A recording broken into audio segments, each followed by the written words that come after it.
은혜 받을 하나님의 말씀은 히브리서 4장 16절 말씀입니다. 히브리서 4장 16절 말씀, 우리 한 절 말씀입니다. 우리 히브리서 4장 16절, 우리 한 절 말씀 우리 다 같이 하겠습니다. 우리 다 같이 읽습니다. 시작. 그러므로 우리는 긍휼하심을 받고 때를 따라 돕는 은혜를 얻기 위하여 은혜의 보좌 앞에 담대히 나갈 것이니라. 아멘. 우리 한 번 더 하겠습니다. 시작. 그러므로 우리는 긍휼하심을 받고 때를 따라 돕는 은혜를 얻기 위하여 은혜의 보좌 앞에 담대히 나갈 것이니라. 아멘. 오늘 말씀은 기도는 때를 기다리는 것이다. 우리 제목 한번 볼까요? 자, 우리 한번 읽어보겠습니다. 시작. 기도는 때를 기다리는 것이다. 아멘. 기도 응답에 대해서 오늘 본문을 말씀하고 있는데요. 때를 따라 돕는 은혜를 얻기 위하여 은혜의 보좌 앞에 나아간다 말씀하고 있는데, 기도 응답은 하나님의 때를 기다리는 것입니다. 하나님은 모든 기도를 때에 맞게 응답하시는 거예요. 우리가 바라고 원하지만 그걸 주시는 하나님께서는 우리의 가장 합당한 때, 우리의 가장 좋은 때에 하나님께서 응답하세요. 히브리서 4장 16절을 이게 이제 헬라어로 돼 있죠. 신약 성경은 헬라어로 원문으로 돼 있는데, 헬라어를 우리가 이제 한국어로 번역을 하는 과정에 이렇게 우리가 읽었던 그 말씀인데요. 또 성경 우리가 잘 이해하기 위해서 번역본이 여러 종류가 있어요. 근데 오늘 표준 세번역으로 한 번 더 읽어보시면 우리 16절 4장 16절을 표준 세번역이라는 그 성경 번역본이 있어요. 우리 그게 읽어보시면 이렇습니다. 시작. 그러므로 우리는 담대하게 은혜의 보좌로 나아갑시다. 그래서 우리는 자비를 받고 은혜를 입어서 제때에 주시는 도움을 받도록 합시다. 아멘. 그래서 이제 우리가 개역개정판이라고 그러죠. 그러므로 우리는 긍휼하심을 받고 때를 따라 돕는 은혜를 얻기 위하여 그 말씀을 이제 그렇게 하는 거예요. 제때 주는 도움을 받자라고 하는 거예요. 왜? 하나님께서는 도우시는 때가, 하나님이 도우시는 때가 가장 좋은 때라고 하는 거예요. 우리가 기도를 해요. 하나님 이걸 주시옵소서. 우리 꼭 필요합니다.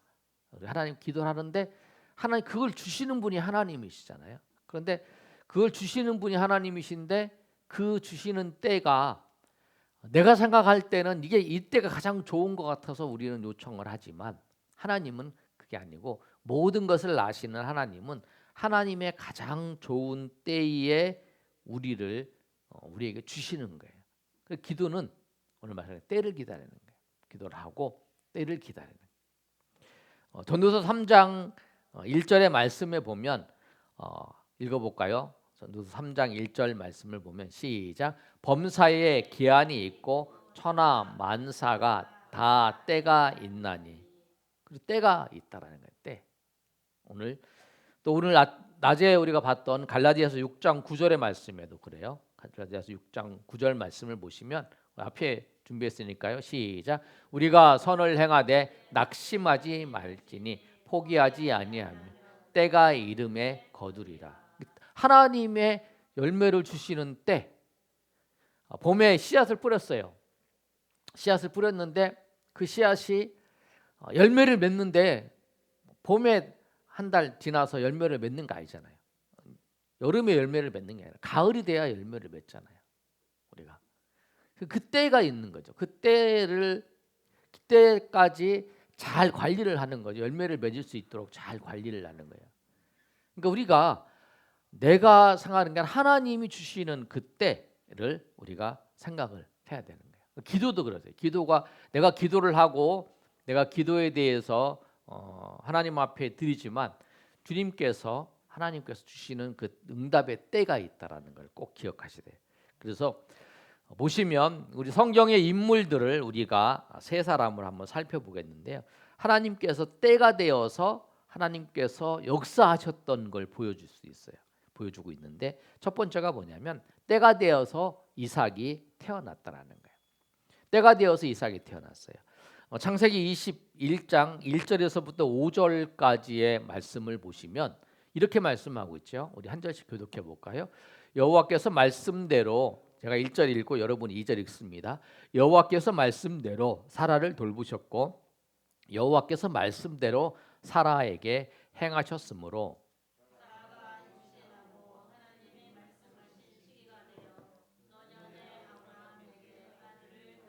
여기 잘 노년의 아브라함에게 아들을 낳았다. 그런데 하나님의 그 때가 되었다는 거예요. 하나님의 시기가 되었다. 이게 때죠. 그다음에 3절 제가 읽습니다.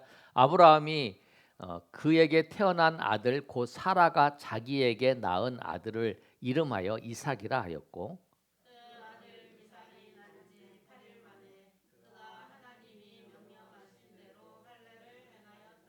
5절 있습니다. 아브라함이 그의 아들 이삭이 그에게 태어날 때에 100세라. 아멘. 그러니까 아브라함이 너에게 아들을 줄 것이다 라고 하나님께서 약속을 하셨어요. 우리가 기도하는 것은 뭐냐면 내가 하나님의 약속을 붙잡고 기도하는 거죠. 그리고 하나님은 그 약속의 시기가 되어서 아들을 주시는 거죠. 그런데 그 하나님의 시기, 오늘 2절에 사라가 임신하고 하나님이 말씀하신 시기가 되어서 노년의 아브라함이 아들을 낳았다고 말씀하는데, 근데 우리는 아들을 주신다 그랬으니까 1년이 지나고 2년이 지나면 아들을 주겠지, 최소한 5년이 지나면 아들을 주겠지, 이렇게 생각할 수 있죠. 그런데 하나님께서는 20년 동안 아들을 안 주셨어요. 그리고 20년 동안 아들을 안 주시고 난 다음에 아브라함도 사라도 이거 인간의 몸으로는 그 월경도 끊어졌잖아요. 사라가.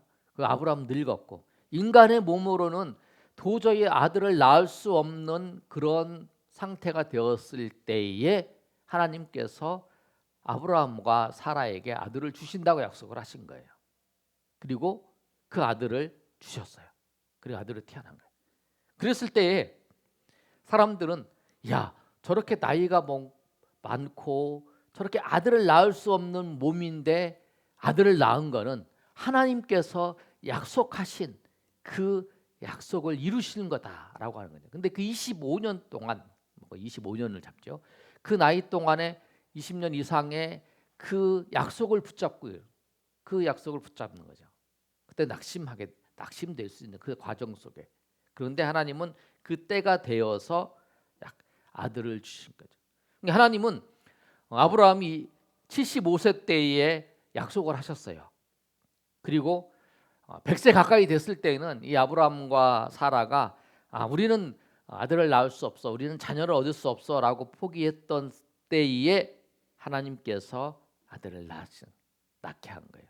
하나님의 시기와 아브라함의 시기가 다른 거예요.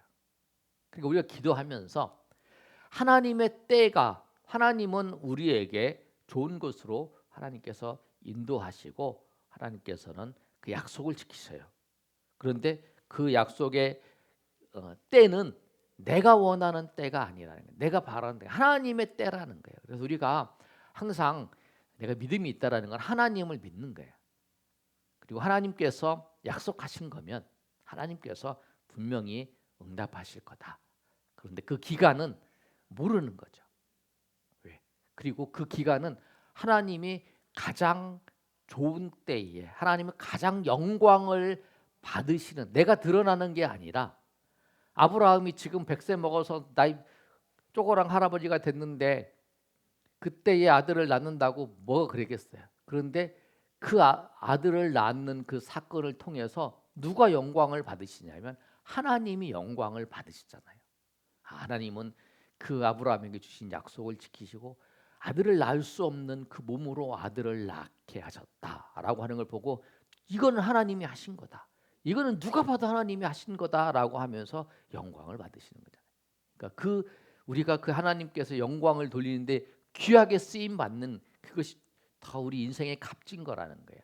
내가 잘나서 내가 몸이 튼튼해서 하는 게 아니라 하나님이 이렇게 나를 사용하셨다. 나의 연약한 몸을 사용하셔서 하나님이 이런 능력을 보여주셨다. 이게 얼마나 영광스러운 일이고 하나님의 은혜를 나타내는 일이에요. 두 번째의 사람은 모세입니다. 모세는 때가 되어서 모세를 부르셨습니다. 때가 되어서 모세를 불러요.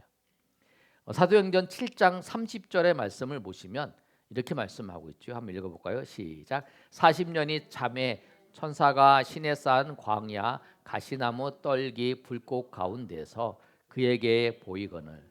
네. 모세가 40대에 아주 막 그 혈기왕성한 그 시간이죠. 내가 이스라엘 백성에 내가 지도자가 되어서 이스라엘 백성을 섬기겠다라고 했는데 여차여차의 사건이 통해서 이제 모세가 광야로 도망가게 됐어요. 망명을 한 게 도망가게 됐죠. 그리고 40년 동안 목동 양을 치는 일들만 했어요. 40년이 지났어요. 10년, 20년, 30년 지나고 난 다음에 40년 있을 때는 이제 나이 80이 됐어요. 모세가. 오늘 우리 80대는 우리 성도님 우리 교회에 출석하셨는데 모세가 그 나이에 모세가 80이 된 나이에요. 근데 지금 80하고 그 당시에 80하고는 좀 다르죠. 그 당시의 나이는 많이 지금은 이제 80세가 되어도 이제 우리가 한 2, 30년 전에도 80대면 굉장히 나이 많이 드셨다고 생각하지만 요새는 80 뭐 90 되셔도 그냥 사시는구나 이렇게 생각하잖아요. 요새는 100세 사시는 분도 많고 그래서 그렇잖아요. 근데 이때 모세가 80세는 굉장히 나이 많은 그런 시기였다는 거예요. 근데 40년 동안 그 목동 생활을 한 거예요. 여러분 생각을 해보세요. 우리 그러잖아요. 아무리 공부를 열심히 하고 그 많이 배웠어도 나이가 한 40, 50, 60 되면 그 머리 지식이 거의 비슷하다고 하잖아요. 미모도 한 40, 50 되면 50, 60 가까이 되면 거의 미모도 평준화가 된다고 하잖아요. 특별히 뭐 연예인처럼 관리하지 않는 이상.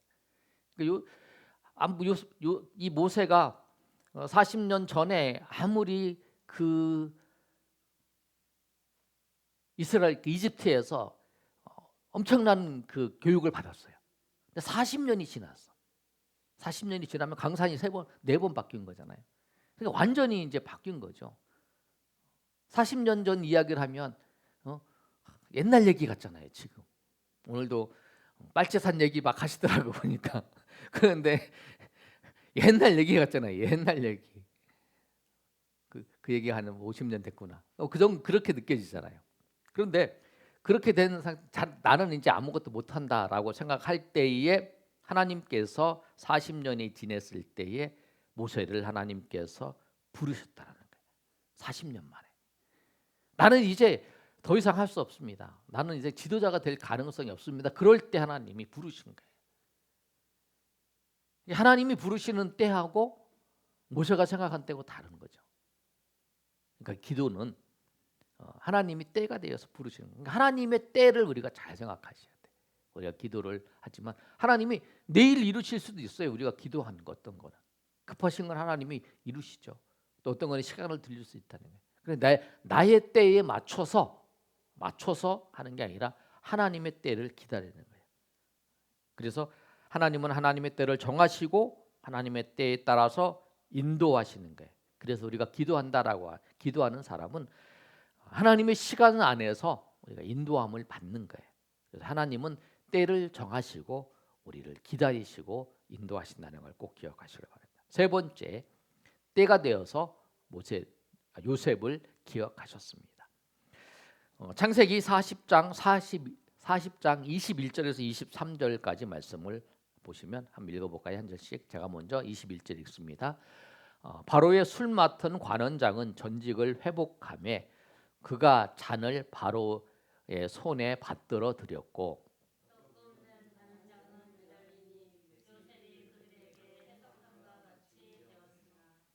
23절 다 같이 읽습니다. 술 맡은 관원장이 요셉을 기억하지 못하고 그를 잊었더라. 아멘. 이 말씀은 이제 요셉의 이야기 중에서 요셉이 형들한테 팔려서 이제 애굽에 끌려갔어요. 보디발의 집에서 총무 역할을 하는데 보디발의 아내가 요셉을 유혹하는 거예요. 그랬는데 요셉이 거부했어요. 거부했더니 이 보디발의 아내가 요셉이 나를 추행했다. 그래서 이제 남편한테 얘기를 해서 요셉이 이제 그 성추행범으로 이제 잡혀가게 된 거예요. 감옥에 들어가게 된 거예요. 근데 감옥에 누가 있었냐면 거기에 이제 보디발이 이제 경비대장 같은 역할을 하니까 이제 그 당시에 관리들이 이제 거기에 그 감옥에 있었던 거예요.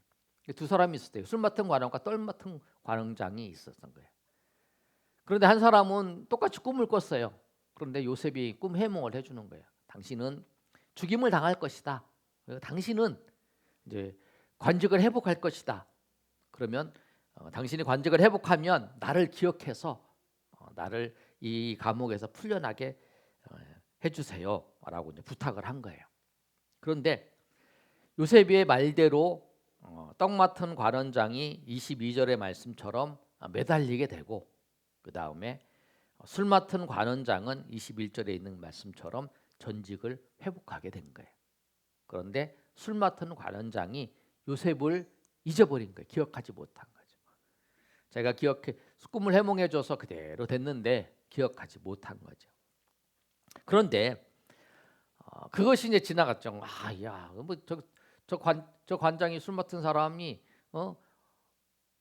어떻게 저렇게 나를 회복시켜 준다고 그랬는데 그렇게 하냐 막 원망할 수 있었지만 그 2년 후에 어떤 일이 있었냐면 바로는 이제 애굽의 왕이죠.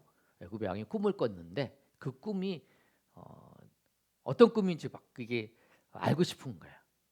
꿈인데 막 기억이 나는데 생생한데 그게 무슨 꿈인지 뭔가가 있는데 하고 그런 꿈 있잖아요. 그래서 나중에 꿈을 해몽을 해서 이제 요셉이 총리가 되잖아요. 근데 그 꿈을 꿨을 때에 2년 후에 술 맡은 관원장이 요셉이 생각난 거예요. 요셉이 꿈을 해몽한 대로 그렇게 똑같이 되었다라는 걸 알고 이 바로한테 얘기를 해서 요셉이 이제 그것 때문에 총리가 되게 한 거잖아요. 근데 2년 동안 술 맡은 관원장이 잊어버린 거죠. 근데 그 사건을 통해서 기억한 거예요. 그런데 이 성경 배경으로 보면 요셉이 30세에 그 관직에 오를 수 있는데 그 관직에 오를 수 있는 나이 그리고 애굽의 바로가 꿈을 꾸는 시기와 그 흉년이 일어나는 시기 그걸 하나님께서 미리 다 알고 계획하셔서 그 술 맡은 관원장이 기억하지 못하게 하셨다가 2년 후에 그렇게 기억하게 하신 거예요. 그러니까 하나님의 놀라운 그 계획과 그것들이 있다라는 거예요. 그 기도는 우리가 인내하면서 하나님의 때를 기다리는 거예요. 요셉처럼 2년 동안 술 맡은 관원장이 자기 기억하지 못했다고 원망하는 요셉은 얼마 안 했죠. 원망하는 것이 아니라 우리가 그럴 수 있어요. 그런데 하나님은 가장 좋은 때 요셉을 가장 좋은 때에 세우시기 위해서 그 모든 과정에 준비하고 계신 거예요. 가장 좋은 때를 정하시고 하나님 인도하신다는 거예요. 그 말씀을 우리가 꼭 기억하면서 우리가 기도하면서 하나님 기도에 반드시 응답하십니다. 하나님 역사하십니다. 인도하십니다. 그런데 가장 하나님이 좋은 때에 그 좋은 때를 기다리면서 하나님 앞에 기도하며 나아가시는 저 여러분이 되시기를 예수님의 이름으로 축원합니다. 아멘.